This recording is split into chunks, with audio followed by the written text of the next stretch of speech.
Many of us have heard the phrase, the elephant in the room, defined as some significant and fairly obvious issue that we don't talk about. We can listen to a lot and read a lot about the Appalachian Trail without finding much talk about how many aspiring AT thru hikers fail to finish the entire trail. For example, I have said nothing about it so far in my hiking videos, but on the AT Conservancy website, I recently found a page that takes a good look at the numbers. I've only done one other video that dealt exclusively with a thru hiking issue, and in it I emphasized I'm a mere section hiker who has never been in a position where I could seriously think about a thru hike attempt. I did another video called When Morale Sucks on the AT. In that video, I endorsed the view that if a hiker is significantly injured or sick or just can't take it anymore, the thing to do is get off the trail as soon as practical, with the idea they can return and hike some more later when they're able and ready. To put it another way, I will not criticize anybody who fails to complete a thru hike. If a hiker gives it everything they've got, even the word fail is subjective.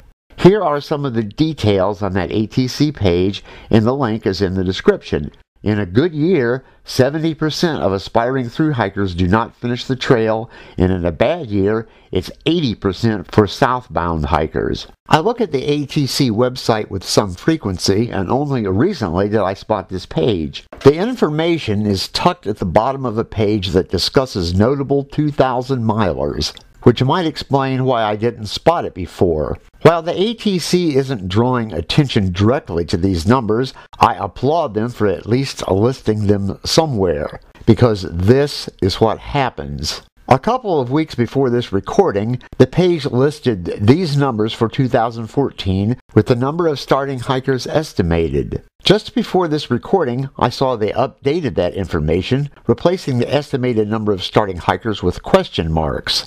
The revised list shows 801 completions in 2014.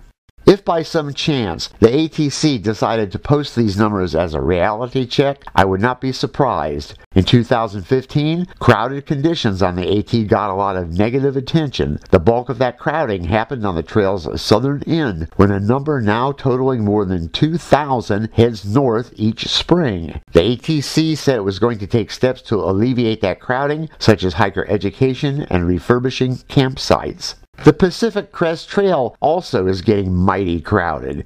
In the description is a link estimating 3,000 people started a PCT thru hike in 2016. In 2006, by comparison, only 300 started a thru hike on the PCT. If the PCT Association website shows numbers for success rates, I could not find it. So the question can be asked, what can be done to improve these odds on the AT? That's the million-dollar question.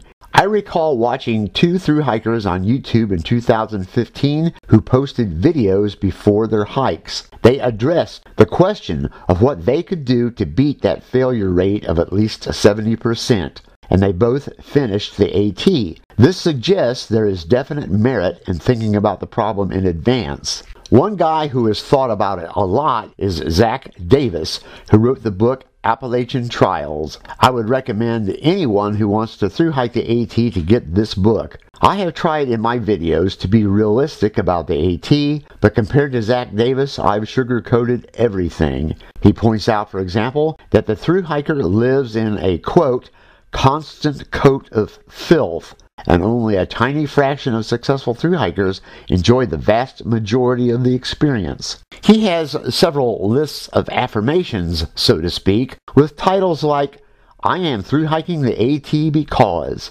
One list is called, When I Successfully Hike the AT. On that list, he says, quote, I will have overcome the greatest challenge of my life. On another list called, If I Give Up on the Appalachian Trail, he says, quote, I will never believe in myself, and I will carry the baggage of shame.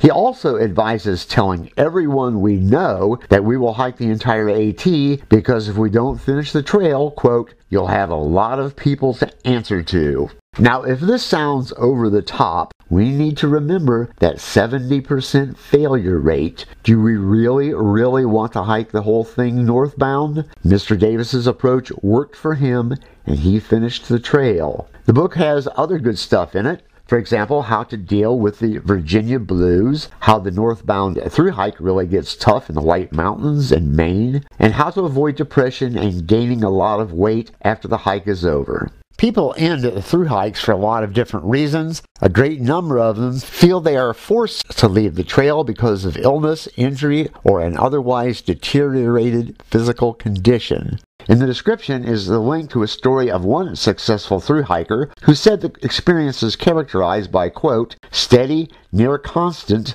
low-level pain. I have had many hiking days when I felt pretty strong and chugged along with a smile, and it's easy to love the AT when that's happening. Walking with near constant pain of any kind is just plain awful in my experience. Walking with pain is a real challenge to our determination. It's true that those under the age 30, particularly if they are athletic, stand a good statistical chance of enduring the AT's physical challenges, but I have met several young AT hikers who had trouble with their feet, ankles, and legs. Could thru hikers maintain their physical and emotional health by taking their time? If a northbound hiker starts around March 1, they potentially have 7.5 months to finish the hike. If they can just manage 15 miles a day average, that's about 5 months of walking, with 2 months left for R&R. They have until October 15 to climb Mount Katahdin. After that, Baxter State Park determines on a daily basis if weather and access allow the climb. The link's in the description. I am sure every person who ends a thru hike will never forget the experience, no matter what happens. I know that many of my viewers have never laid eyes on the AT and or have no thru hiking plans. The ATC estimates that 2 to 3 million people walk on the AT every year. If we use the lower figure of 2 million and compare that to those who finished thru hikes successfully in 2014, the ratio is nearly 2,500 to 1. While thru hiking gets a lot of attention, and thru hikers have rightly or wrongly been blamed for problems, there certainly is more to the AT than thru hiking. Later I will do a video on why section hiking is a great thing, and I will go into more detail then. And for that matter, there's a lot more to backpacking than the AT. There are many long trails in the United States. In another video, I will take a look at a bunch of them. If we section hike on the AT every year, or take a backpacking trip of a week or more every year, hiking will be part of our lifestyle. And if it is, it behooves us to train hard year-round. If by nothing else, at least getting out and walking our tails off every chance we get. I have been doing this for years, and I can tell you one way it has paid off for me. In other videos, I have told about the nasty injuries I received in a car accident that left me more or less disabled for 2.5 years. The medical treatments I received to deal with those injuries were capped off by a significantly major surgery. After it was over, I was examined by a physical therapy technician. He told me to move my leg this way and move my leg that way and to press my knee against his hand and so forth. When he was finished, he said, "Hell, you'll snap back from this in no time." And the credit for that diagnosis has to be all the non-stop training I have done for hiking year after year. And with that, we are now once again done. As always, I would like to give a big thank you to my subscribers. You're very much appreciated.